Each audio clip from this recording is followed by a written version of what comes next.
Hello world!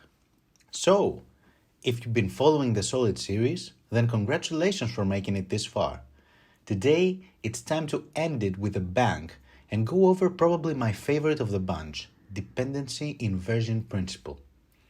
In case the name reminds you of something, that would probably be dependency injection, and I remember when I first stumbled upon the name, I was confused whether they are the same thing. Just to get it out of the way, they are not.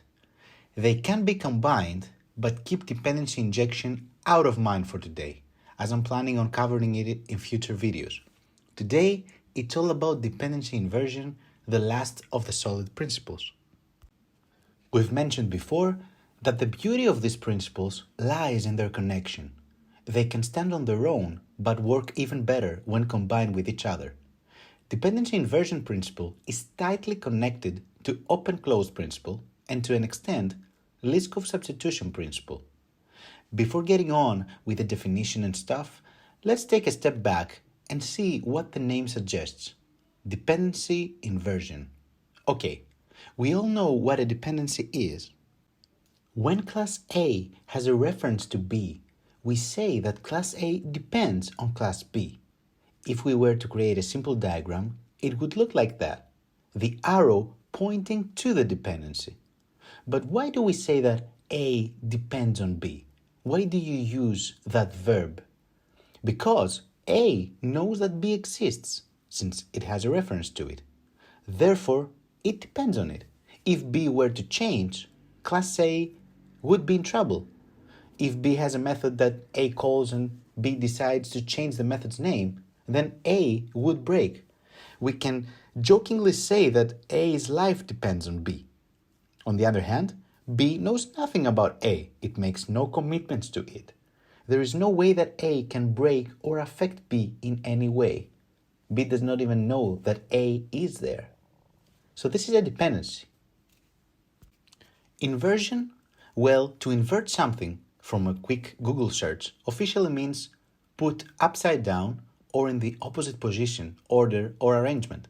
So back to our diagram, A depends on B, so to invert their dependency would mean to make B depend on A.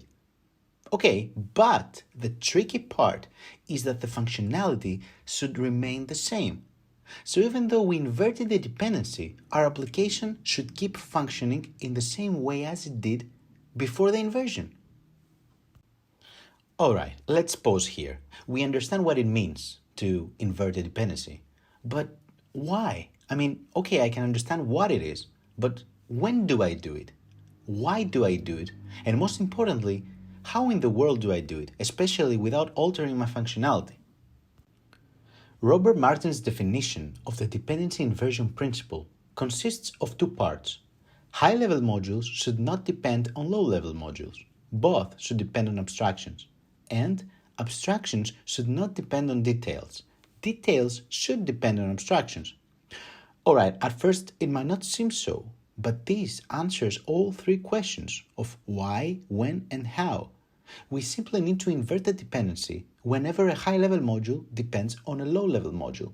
That's when and why we do it. How do we do it? Abstractions. That's how. Of course, worry not, let's analyze this thoroughly and we will see in an example how to know what a high-level and what a low-level module is.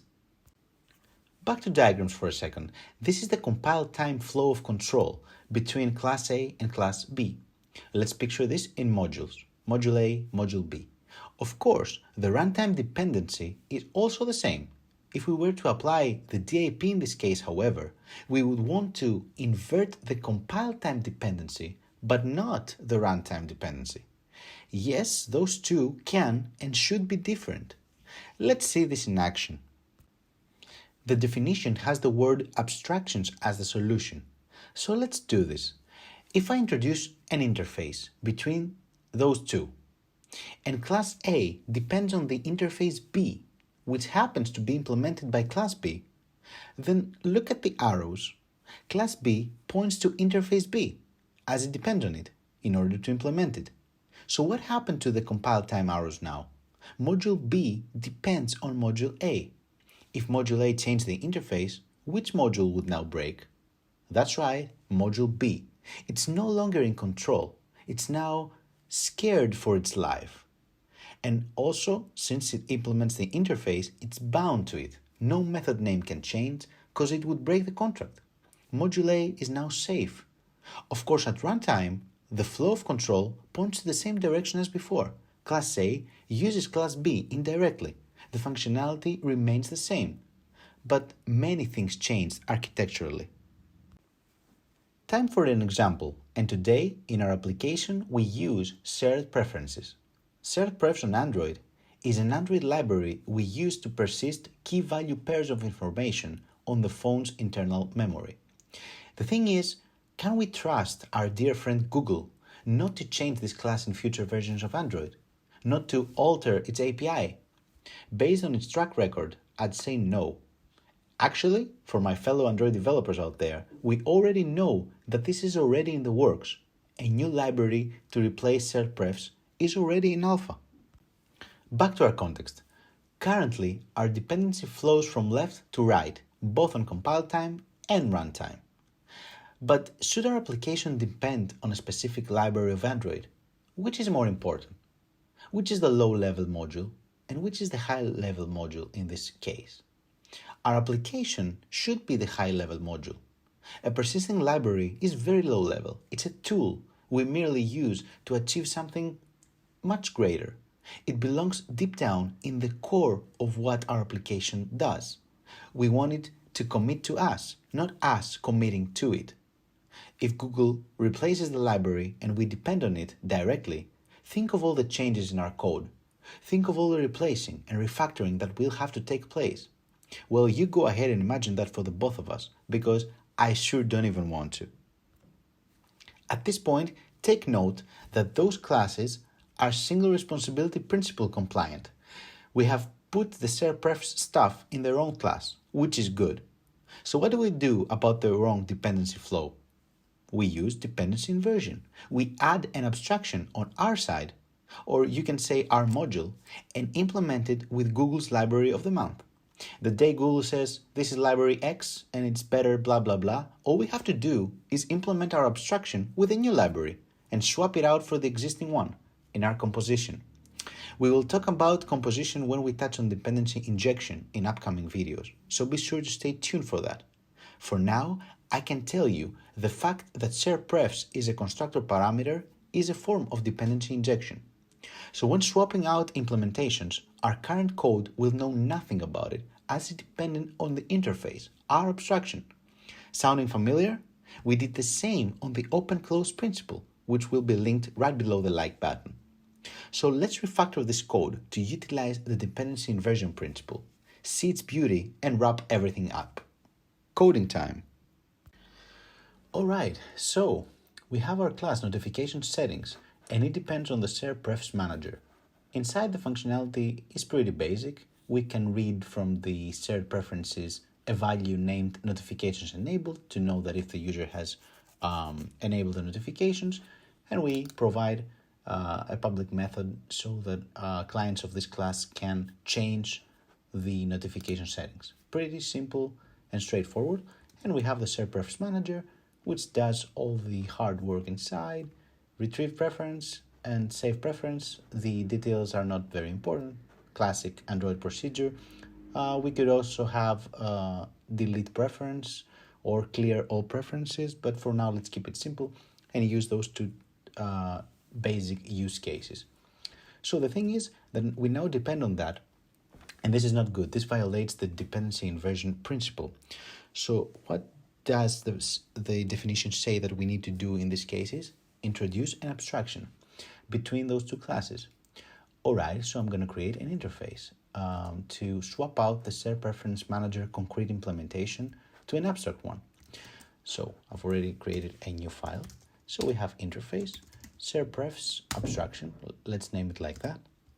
And inside, we're going to have the two methods, the method signatures that the shared prefs manager has. So I'm going to copy that, paste it here, and we also have the retrieve preference, which returns a boolean. There we go. That's simple. So this is the contract. This is what any shared prefs manager should do. no matter the implementation. So what we're going to do is we're going to go to the notification settings class, and we should swap the SerPrefs manager to a SerPrefs abstraction. What did we name it? SerPrefs abstraction. Okay, let's copy it and go back here. So now we have a SerPrefs abstraction. As you can see, there are no compile errors because this abstraction contains the method retrieve preference and save preference, and everything is fine. All that we need to do now is go back to the SerPrefs manager that we had and make it conform to the interface. So this SerPrefs manager is a SerPrefs abstraction. And of course, introduce the override keyword here, as well as here. Everything's fine. We can see that those methods are already implemented. And going back to our abstraction, we see that we have the implementation. It's here. Of course, we will have in the future a different SerPrefs manager that implements the persisted storage in a different way. But for now, we are fine. Notification settings uses the SerPrefs abstraction, and somebody will inject in the notification settings class the proper instance, the proper realization of this abstraction. This will happen most likely in composition root. This goes back to the dependency injection principles that I've mentioned that I'm going to be covering in the future. But for now, all we need to know is that to implement the dependency inversion, we need to introduce an abstraction, make the abstraction implemented by a concrete class, and use the concrete class through the abstraction so that the runtime flow of control remains the same. Welcome back, and we successfully implemented the dependency inversion principle on our two classes. They were single responsibility principle compliant, and now they are also dependency inversion principle compliant. We can also say that since we had an abstraction that needed implementation, it's also Liskov substitution principle compliant. There was no need to segregate anything from our interface as well, so basically we are S.O.L.I.D proof. I was once explaining this principle to a software engineer, and he asked me a question. Why do we need to do all that? Isn't the fact that SerPrefs manager is a separate class enough to protect us? The answer is no, and you can imagine that better if you picture this being implemented by different teams. You're working in team A, and you're in charge of the left module, and different developers are working for team B, and they happen to work for the disk persistent logic on the right. If you follow the DIP and you have your interface serving as a contract, then team B is forced to depend on your contract, otherwise their code would not even compile. Your team will be ahead of any change. Also, you can finish your work before the other team has finished, and you can mark your work as done. You will not need to depend on the SerPrefs manager being done. You simply depend on the interface. It's now their problem to meet the deadline. But do not think for a second that this is bad for the other team. On the contrary, they now have specific abstraction that they need to realize. Therefore, you have given them guidelines for their implementation. They will be happy too. And a final note, if your class depends on the concrete implementation of SerPrefs, it will need to recompile every time there is a change, even from the most minor one.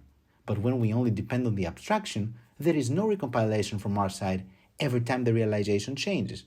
In our native apps, we may not have independent compilation, but we can surely appreciate the peace of mind that this idea gives us in terms of safety from the lower level modules. The advantages of following the DIP are many. We are obviously protected from changes of lower level modules, as their changes will not affect our high level modules.